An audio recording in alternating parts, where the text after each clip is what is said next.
सभी सीनियर नेताओं ने बैठकर विचार विमर्श किया है और सबने अपनी अपनी बातें, अपने अपने सुझाव रखे हैं और उस पर सभी ने मिलकर आगे के लिए बातचीत की है, विचार किया है। आगे जो भी बात होंगी, ठोस बात जो भी होंगी, हम आपके सामने 8 तारीख के बाद 8 को हमारी स्क्रीनिंग कमेटी बैठेगी और उसके बाद सीईसी बैठेगी, फिर घोषणा उसके पश्चात होगी। कांग्रेस में दावेदारों का हुजूम लगने के बाद उम्मीद थी कि जल्द ही नाम फाइनल हो जाएंगे, लेकिन कई दौर की चर्चाएं और मंथन के बाद भी टिकट का पेच फंसा ही नजर आया। अब कांग्रेस प्रभारी कुमारी शैलजा के इस बयान से फिर से उम्मीद है कि टिकट को लेकर कुछ दिनों में फैसला हो जाएगा। आने वाले दिनों में कांग्रेस प्रत्याशियों के नाम पर मोहर लगाकर अपनी पहली लिस्ट जारी कर देगी। लेकिन रुकिए, कल देर शाम हुई इस बैठक के बाद कुमारी शैलजा की इस प्रतिक्रिया को भी सुन लीजिए। समय आएगा, सब लोग मेहनत करें, मेहनत से काम करें, पार्टी को जिताएं, लेकिन अगर कोई काम ठीक नहीं कर रहा या गलत कर रहा है तो उस पर अनुशासन की कार्रवाई भी की जाए। दरअसल जिला कांग्रेस कमेटी से आए सिंगल नामों को लेकर घमासान छिड़ा हुआ है। ब्लॉक कांग्रेस कमेटी से कई दावेदारों की जगह सिर्फ सिंगल नाम आगे बढ़ाया गया। लाजमी है कि इससे कई नेता कार्यकर्ताओं में नाराजगी होगी। मामला इतना गरमाया कि पीसीसी की बजाय अगली बैठक सीएम हाउस में हुई, लेकिन नतीजे पर कांग्रेस फिर भी नहीं पहुंच पाई। यही हाल बीजेपी में भी नजर आ रहा है। करीब 2 हफ्ते पहले 21 प्रत्याशियों की लिस्ट जारी कर चुकी बीजेपी अब भी दूसरी लिस्ट को लेकर मंथन कर रही है। हालांकि नतीजा अब भी कुछ सामने नहीं आ पाया। बीजेपी के अंदर खाने कुछ भी चल रहा हो, कांग्रेस की पहली लिस्ट को लेकर बीजेपी जरूर हमलावर है। प्रदेश अध्यक्ष अरुण साव और पूर्व मंत्री ब्रजमोहन अग्रवाल इसे लेकर तंज कस रही हैं। देखिए, आज कांग्रेस पार्टी घबराई हुई है, डरी हुई है, जनता का सामना नहीं कर पा रही है और ये किसी भी निर्णय पर पहुंचे, पर जनता ने अपना निर्णय तय कर लिया है राज्य से कांग्रेस की सरकार को उखाड़ फेंकने का। कांग्रेस की टिकट के बारे में यह है कि मौत और कांग्रेस की टिकट का कोई भरोसा नहीं है। आप भी इंतजार करते रहिए, मैं भी इंतजार कर रहा हूं। बीजेपी कुछ भी कहे, लेकिन जितनी उठापटक कांग्रेस में नजर आ रही है, कुछ वैसी ही स्थिति से बीजेपी भी गुजर रही होगी। दावेदारों की चुनौती से दोनों पार्टियां कैसे पार पाएंगी और लिस्ट जारी करने में क्या बीजेपी फिर कांग्रेस को चौंकाएगी, ये देखने वाली बात होगी। Bureau report, Bansal news. मानो या ना मानो, बीजेपी ने तो टिकट वितरण में बाजी मार ली है। अब कांग्रेस कहती रहे कि बीजेपी में टिकट बंटवारे को लेकर घमासान मचा हुआ है, लेकिन मौजूदा हालात तो यही बता रहे हैं कि बीजेपी से ज्यादा मामला कांग्रेस में उलझ गया है।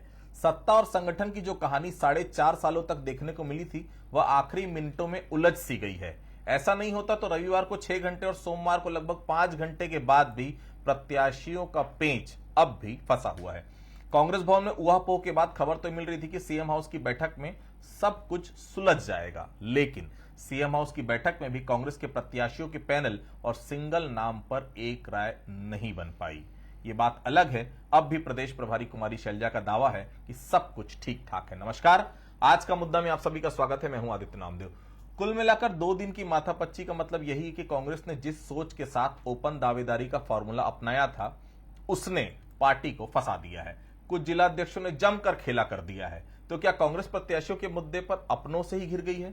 पारदर्शिता दिखाने के चक्कर में प्रत्याशियों का पेंच तो नहीं उलझ गया है? और सबसे अहम कि अब पार्टी प्रत्याशी के मुद्दे पर किसी नतीजे पर पहुंचती है तो क्या बगावती सुर पार्टी के लिए बड़ी मुश्किलें तो खड़ा नहीं कर देंगे?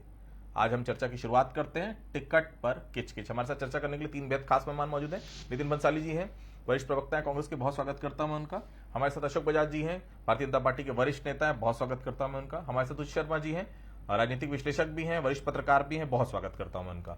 सबसे पहले बंसाली जी के पास चलता हूं। बंसाली जी, ये क्या कर दिया आप लोगों ने 11 घंटे में? ये तो हमारा आकलन हो सकता है उससे ज्यादा भी चर्चा चली होगी, पर मामला सुलझ नहीं पा रहा है। बंसाली साहब, कहीं उलझा नहीं है। ये तो एक सामान्य प्रक्रिया है कि टिकट वितरण के समय पारदर्शिता को अपनाया जाता है। लोकतांत्रिक पार्टी है, हमने ब्लॉक स्तर पर इसमें आवेदन मंगाए और इसमें पूरी तरीके से छूट थी कि हर व्यक्ति इसमें चुनाव लड़ने के लिए आवेदन दे सकता है। तो ब्लॉक लेवल पे आवेदन लिए गए, उसमें फिर छटनी हुई। छटनी होने के बाद जिला अध्यक्ष के पास गए, वहां से फिर कांग्रेस की समिति के पास आए। आज बैठक हुई, 8 तारीख को स्क्रीनिंग कमेटी की बैठक है। स्क्रीनिंग कमेटी के बाद सीईसी की बैठक होगी और उसके बाद टिकटों की घोषणा होगी। ये तो कांग्रेस की एक सामान्य प्रक्रिया, लोकतांत्रिक प्रक्रिया है। इसमें तो मुझे नहीं लगता कि कोई उलझन वाली बात है। बजाज साहब इसे ही कहते हैं, जब आप किसी पर उंगली उठाते हैं तो 3 उंगलियां आप पर भी उठती होंगी। कांग्रेस की हालत देखकर बहुत खुश हो रही होगी आपकी भारतीय जनता पार्टी, लेकिन सवाल यही कि आपकी पहली लिस्ट डिक्लेयर हुई है, दूसरी लिस्ट आप भी डिक्लेयर नहीं कर पा रहे हैं। क्या लग रहा है, दिक्कतें आ रही हैं, उसमें भी इसी तरह की स्थिति हो रही है? देखिए, भारतीय जनता पार्टी ने तो 21 सीटों की घोषणा कर दी है और ये तो अभी तक एक सीट की घोषणा नहीं कर पाए हैं। कहीं भी सिंगल नाम नहीं है इनके विधानसभा क्षेत्रों के। अगर रिपोर्ट की बात करें, और 2-2 बैठकें हो गई, नाम फाइनल नहीं कर पा रहे हैं। और कई ऐसे मंत्री हैं, विधायक हैं, जो उनको इस बात का आभास हो गया है कि अब हम दोबारा जीत नहीं सकते इस सीट से, तो सीट बदलने की कोशिश कर रहे हैं, शिफ्टिंग कर रहे हैं। और वहाँ पर इसकी वजह से उस क्षेत्र में भी लोग आक्रोश में है कि हमारे यहाँ आकर अब मांग रहे हैं, पहले वो दूसरे क्षेत्र से थे, अब वहाँ पर दाल नहीं गल रही है, वहाँ हारने की संभावना दिख रही है, तो हमारे क्षेत्र में आ रहे हैं। कई मंत्री और कई विधायक विधानसभा क्षेत्र बदलने की स्थिति में है और कांग्रेस निश्चित रूप से इस चुनाव में हार रही है। इस बात का अंदाजा हमें यहीं से लग जाता है। उचित जी, पारदर्शिता पार्टी के लिए मुसीबत बन गई, कैसा लग रहा है? ऐसा खेला भी होगा, हमने सोचा नहीं था, और कांग्रेस ने खुद भी नहीं सोचा होगा कि जिला अध्यक्ष इतना बड़ा खेला कर देंगे। उचित शर्मा जी, देखिए, ऐसा हुआ है। पारदर्शिता जो है किसी न किसी तकलीफ के साथ तो आती है।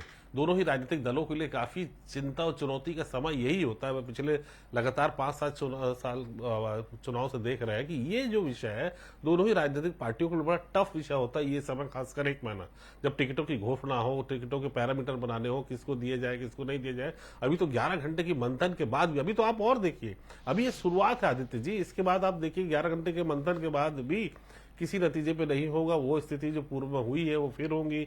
दोनों, किसी एक दल की बात नहीं कर रहा हूं, दोनों दल। इस मामले में मैं बीजेपी को थोड़ा सुशासन और नियम, सिस्टम, थोड़ा सा अनुशासन, ये तो दिखते हैं, लेकिन यहाँ कांग्रेस में थोड़ा खुला खेल फरुक्काबादी हमेशा से रहा है। अगर उनकी टिकट मिलती है तो ठीक है, नहीं मिलती तो फिर वो मुर्दाबाद, जिंदाबाद, जूतम बाजार, सभी चीजें वहां शामिल हो जाती है।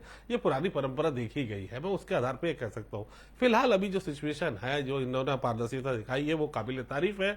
लेकिन जब भी किसी चीज को पारदर्शिता दिखाएंगे, इन तकलीफों के साथ पारदर्शिता आएगी, वो तकलीफें झेल रहे हैं। लेकिन अब तो पैरामीटर भी बन रहे हैं कि आप पहले एक भी चुनाव लड़े हैं क्या, आपने सरपंच चुनाव लड़ा है क्या, आपने किसी नगरीय निकाय के चुनाव लड़े हैं क्या, आप पार्षद रहे हैं, तमाम पैरामीटर और कैपिंग लाई जा रही है जो उनको पहले लाने चाहिए। तो ऐसा लगता है कि जो बेस सेट करना चाहिए था कि किन लोग दावेदारी कर सकते हैं, अभी तो अब ओपन था, कोई भी दावेदारी कर सकता था, लेकिन अब जो है वो जो ला रहे हैं ये पहले कर देना चाहिए था, तो शायद फिल्टर होकर लोग आ पाते।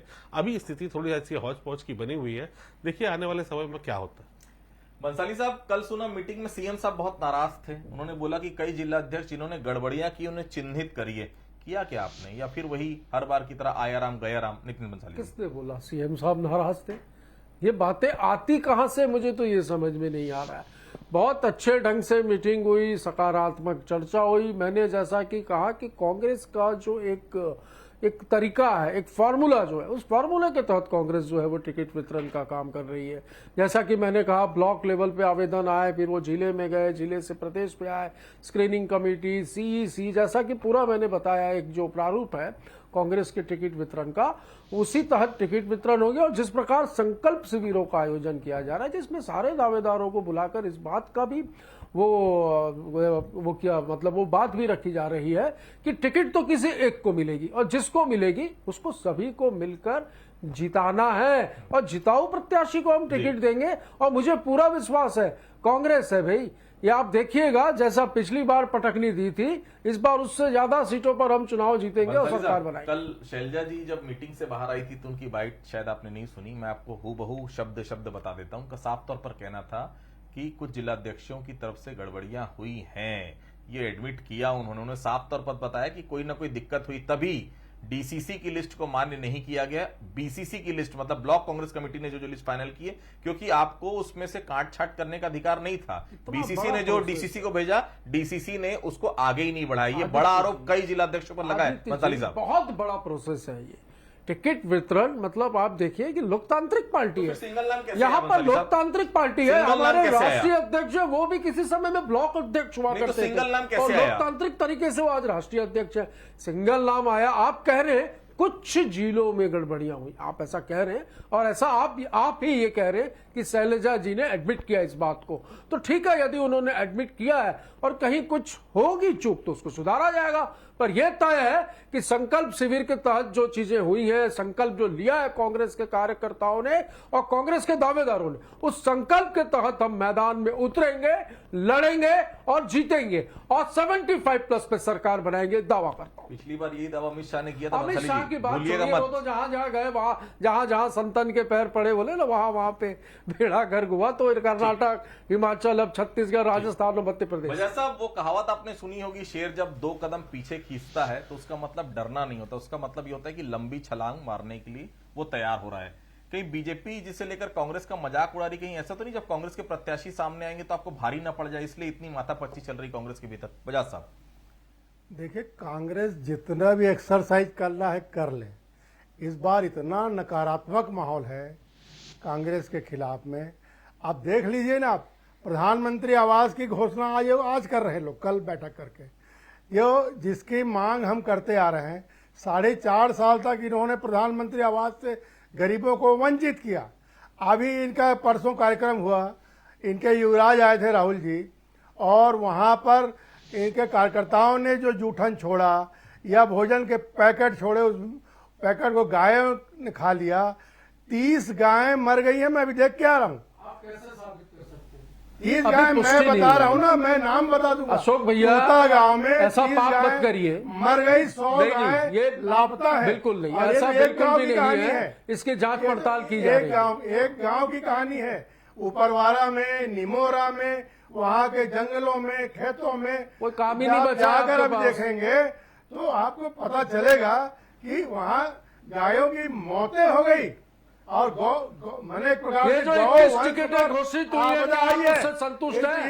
इसके कारण अशोक से भैया, अब धीरे मैंने तो धीरे सुना है आप भी दावेदार थे, अच्छे नकारात्मक माहौल प्रत्याशी हो बन रहा है। सकते थे, अच्छे कांग्रेस फाइट के अपने खिलाफ दे माहौल सकते थे, बन रहा है। आपके टिकट क्यों काट दी आपने पार्टी ने? प्रधानमंत्री आवास से वंचित किया आपने।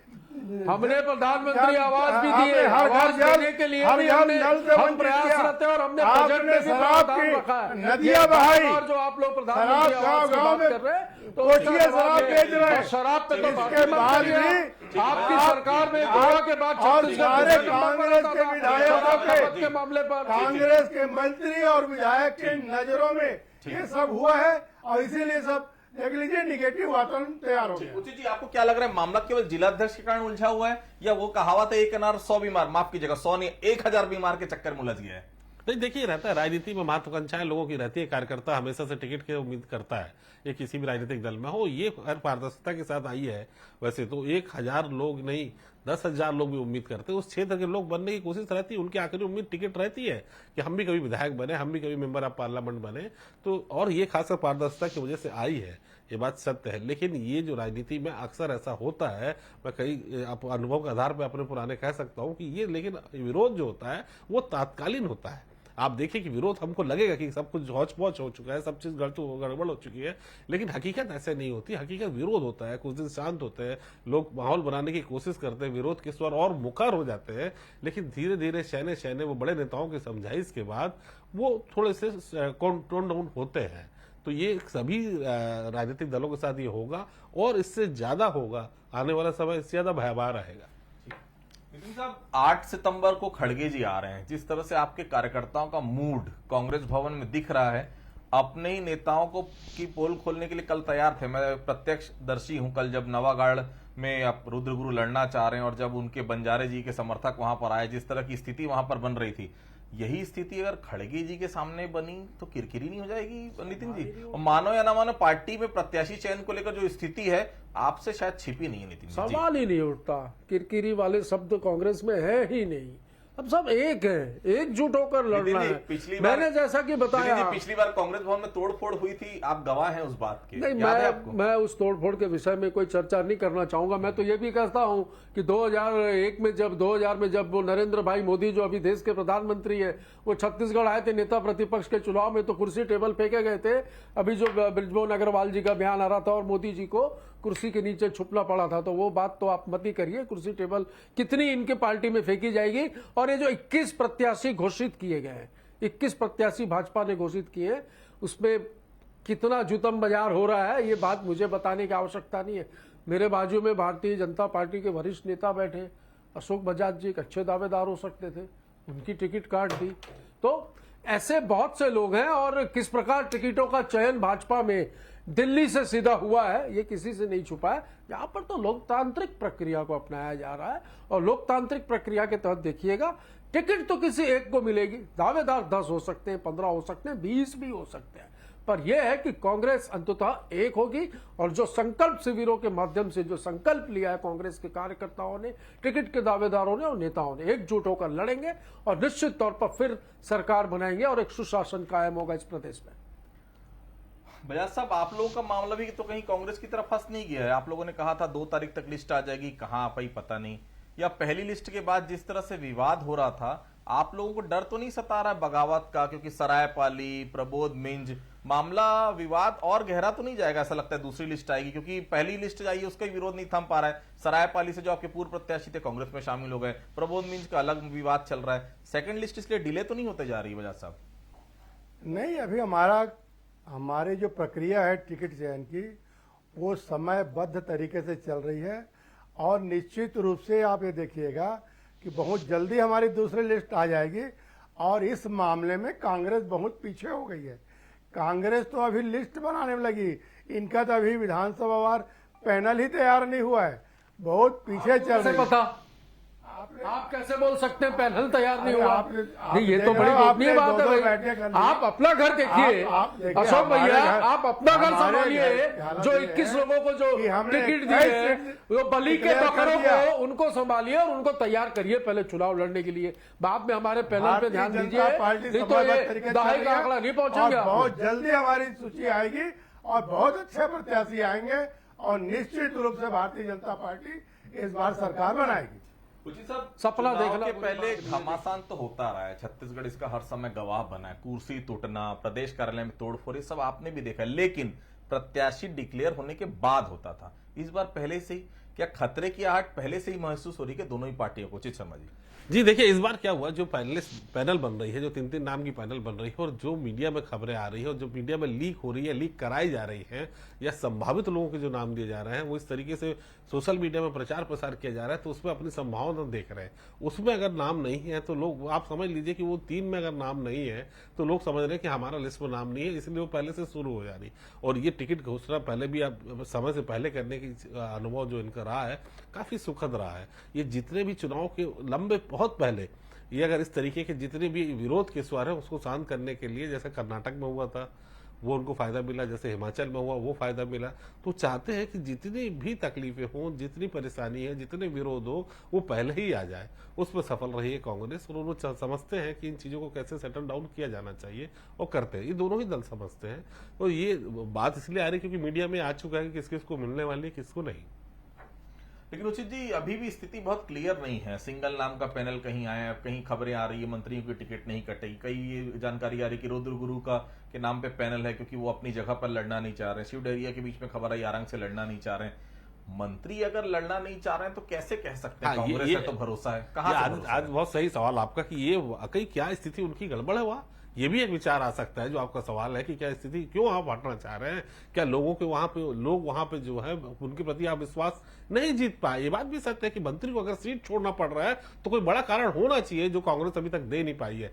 बहुत सही कि आरंग से डहरिया जी की स्थिति वो नहीं लग रही है। हकीकत ये है कि वहां पे जो स्थिति और विश्वास इनको जीतना चाहिए वो सीटें गर्म। हकीकत तो यही है कि वो सीट क्यों छोड़ रहे हैं, एक वाजिब सवाल तो पूछना चाहिए, कांग्रेस से पूछना चाहिए पत्रकारों को कि है क्या ये केवल सीट बदलना, आप कंफर्ट सीट खोज रहे हैं क्या? ये भी तो सवाल उठता है। तो ये जवाब देना चाहिए कांग्रेस को कि अगर मंत्री ही सीट खोजने लगे तो बाकी कार्यकर्ताओं का क्या होगा या बाकी अन्य लोगों का क्या होगा। तो ये गलत मैसेज तो जा रहा है इन चीजों से कि वो अपनी सीट छोड़ के एक जीते हुए कैंडिडेट की सीट पे वो जा रहे हैं। तो ये भी एक गलत परंपरा या गलत मैसेज। उसी से जुड़ा सवाल, जिस जीते हुए कैंडिडेट जो खुद विधायक है उसकी सीट पर आप जाएंगे, क्या विधायक और उसके कार्यकर्ता उस मंत्री का साथ दे पाएंगे वहां पहुंच? बिल्कुल, ये बड़ी परेशानी का सबब हो सकता है आदित्य जी। उस सीट के लिए जो आप ही के समाज के हैं, आप ही की पार्टी के हैं और जीते हुए कैंडिडेट हैं, उस सीट पे आप ट्रांसफर हो रहे हैं, तो आप कोई हारी हुई सीट का चयन कर लीजिए। जो सीट अगर कोई हारी है तो उस पर भी जाना चाहिए। आप मंत्री हैं, 5 साल मंत्री रहे, समाज के बहुत बड़े आप गुरु हैं, तो आपको दमदारी के साथ दूसरी जहां पे आप सीट हारे हैं उनको चयन हो तो समझ में भी आए कि भाई ये सीट हारी हुई है, इसको हमको अपने पक्ष पर लेना है। तो ये कारण हो सकता है। लेकिन दो मंत्री अपनी अपनी सीट छोड़ने की कोशिशों में लगे हैं और वहां विरोध के स्वर उन्हीं से शुरू हुए, तो बाकी का आप अंदाजा लगा सकते हैं कि आने वाले 15 दिनों के अंदर और क्या होगा। नितिन जी, कांग्रेस को 2018 में बहुत बड़ा मैंडेट मिला और ये मैंडेट के कारण ही क्या वैसा हो रहा है? हर सीट पर इतने दावेदार सामने आ रहे हैं, स्क्रूटनी करने में, फाइनल करने में कई प्रवक्ताओं ने भी ताल ठोक दी, किसी ने पश्चिम से, किसी ने दक्षिण से। ऐसा नहीं लग रहा कि बहुत ज्यादा दिक्कत होने वाली? क्योंकि सभी ये चाहते हैं कि सबको ये लग रहा है कांग्रेस की सरकार आ रही तो सभी ये चाह रहे हैं कि मैं एमएलए बन जाऊं। नितिन जी, यही हो रहा है क्या? देखिए, ये एक खुली प्रक्रिया है, लोकतांत्रिक प्रक्रिया है, इसका तो स्वागत करना चाहिए कि ये पार्टी ने कम से कम अवसर तो दिया कि आप आवेदन दे सकते हैं। और जिस व्यक्ति ने आवेदन दिया उसने पूरा एक प्रोफार्मा था उसको भर के दिया है, अपनी सदस्यता का जिक्र किया है, पुराने वो किस किस पदों में रहा है, सारी चीजों की जानकारी देने के बाद उसने आवेदन दिया है। ये तो खुशी की बात है कि भाई आवेदन देने की तो कम से कम छूट है। भाजपा के जैसे दिल्ली से सीधी लिस्ट तो जारी नहीं होती है 21 लोगों की, बलि के बकरों की, जिनको खुद को नहीं पता होता कि उन्हें चुनाव लड़ना है और शेर के आगे बकरी बांध दी जाती है। तो ये एक लोकतांत्रिक प्रक्रिया है और देखिएगा इसके अच्छे नतीजे होंगे और बहुत जल्द जो है हमारी भी सीटों की घोषणा होगी। बंसाली साहब शायद भूल गए, डिप्टी सीएम बनने का लेटर दिल्ली से ही आया था, याद दिला दीजिए थोड़ा। देखिए, इस तरीके के शब्दावली के उपयोग की, बलि का बकरा आप बनने के मतलब वो भी एक आप लोकतंत्र में है। इस तरीके के कैंडिडेट उतारे जाते हैं। 21 सीट वो सीट है जहां पे भारतीय जनता पार्टी आई नहीं है। उन्होंने उनका अनुभव से देखा कि आप जल्दी टिकट घोषणा कर देते हैं तो शायद 11-12 सीट हम उसमें से ला सके। तो ये एक उनका प्रयास है, राजनीतिक प्रयास है, कूटनीति है, राजनीति है, ये तो चलते रहेगी। तो इनके कोशिशों में आप आने वाला समय ही बता पाएगा कि कौन बकरी कौन सी है। लेकिन इस तरीके की शब्दावली का उपयोग ना हो। एक सवाल और मैं आपसे लूंगा, आज बड़ी घोषणा एक हुई, केंद्रीय चुनाव समिति कांग्रेस की और टीएस सिंहदेव को उसमें बड़ी जगह दी गई है। इससे भी समीकरण में थोड़ा बहुत बदलाव देख रहे हैं हम? जी देखिए, कांग्रेस की जो रीति नीति है आप देखिए, चाहे राजस्थान में हो, वो दो मतलब किसी एक पावर सेंटर वो 2 बना के चलती है। आप राजस्थान में ले लीजिए, वहां पे आप मुख्यमंत्री जी हैं, उप मुख्यमंत्री जी हैं, पायलट साहब है। आप वहीं पे मध्य प्रदेश देख लीजिए, वहां दिग्विजय सिंह जी हैं, कमलनाथ जी हैं। वही छत्तीसगढ़ देख लीजिए आप, वहां पे राजा साहब है और सीएम बघेल जी है। तो पावर सेंटर 2 हमेशा से रखती है। अगर कहीं पावर सेंटर डाउन कर रहे हैं तो किसी को आप करते ही है। आप कर्नाटक का भी ये उदाहरण आप देख लें तो कर्नाटक में भी पावर सेंटर उन्होंने 2 रखे थे। तो उनकी रीति नीति ऐसी ही है कि एक पे विश्वास वो होते ही नहीं है, वो दोनों जगह। तो वो भी कुछ पावर कुछ कम नजर आ रहे थे उप मुख्यमंत्री जी के, तो उन्होंने उसको चेक एंड बैलेंस करने की कोशिश की है केंद्रीय नेतृत्व कांग्रेस ने। ठीक, बजाज साहब कब उम्मीद करें दूसरी लिस्ट आएगी? क्योंकि उम्मीद तो हमको थी कि इस बार अभनपुर से फिर आप चुनाव लड़े। सुनाई तो ये भी आ रहा है कि सभी विधायकों के टिकट कट जाएंगे, किसी को लॉलीपॉप दे दिया गया कि आप लोकसभा की तैयारी करिए। ऐसे में हुआ तो विरोध तो आपके यहाँ भी होगा। इतने सालों से आप लोग राजनीति की, अगर सीट नहीं मिली, आपको उम्मीदवार नहीं बनाया गया, कैसे नए लोगों पर पार्टी और खासतौर से आम जनता भरोसा कर पाएगी जब पुराने दिग्गज ही नहीं रहेंगे मैदान में? बजाज साहब देखिए, सब काल्पनिक प्रश्न है, अभी कुछ कहना मुश्किल है। टिकट क्यों काटी गई बजाज साहब? नहीं, मैंने तो टिकट का आवेदन ही नहीं किया था जनता की तरफ से। आप दिल पे हाथ रखो, आपको कष्ट नहीं हुआ। आप दिल पे हाथ रखो अशोक भैया, आपको कष्ट नहीं हुआ है। वहां पे जो टिकट जिसको दिए उसको देने के बाद भारतीय जनता पार्टी की जो तैयारी हो रही है उसके कारण कांग्रेस में भगदड़ की स्थिति है। आप टिकट नहीं चाहते थे? आप टिकट नहीं चाहते थे? नहीं, मैंने टिकट की मांग नहीं की। पार्टी ने जिसको दिया उसके लिए सब लोग काम करेंगे। चाहे अभी जो भी बातें चल रही है मनगढ़ंत है, लोग कल्पना कर रहे हैं, मीडिया वाले अपना तरफ से टेबल न्यूज भी बनाते हैं कि इसके कटेगी उसके कटेगी, ऐसा आपके दुख को हम समझ सकते हैं अशोक भैया। चलिए कोई बात नहीं। तो देखिए, टिकट को लेकर घमासान जारी, और सबसे बड़ी बात है टिकट डिक्लेयर होने के पहले अगर घमासान मच रहा है तो आप ये मान के चलिए टिकट बैठने के बाद स्थिति और भी विपरीत हो सकती है। और कांग्रेस में तो देखिए, हमने देखा है प्रदेश कार्यालय में किस प्रकार से तोड़फोड़ हुई थी। भारतीय जनता पार्टी में अनुशासन जरूर है, लेकिन अनुशासन भी अब कहीं ना कहीं तार तार होता दिख रहा है। सरायपाली में विरोध नजर आ रहा है, प्रबोध मीच का विरोध नजर आ रहा है। कुल मिलाकर 2023 का चुनाव बेहद खास रहेगा। और ये मान के चलिए, अब तक छत्तीसगढ़ में जितने भी आपने चुनाव देखे, उन सबसे खास इस बार 2023 का विधानसभा चुनाव रहेगा। नजरें हमारी और आपकी सबकी बनी रही। आप सभी आप सभी को बहुत बहुत धन्यवाद। आज का मुद्दे फिलहाल इतना ही। बाकी खबरों के लिए आप बने रहिए बंसल न्यूज के साथ। नमस्कार।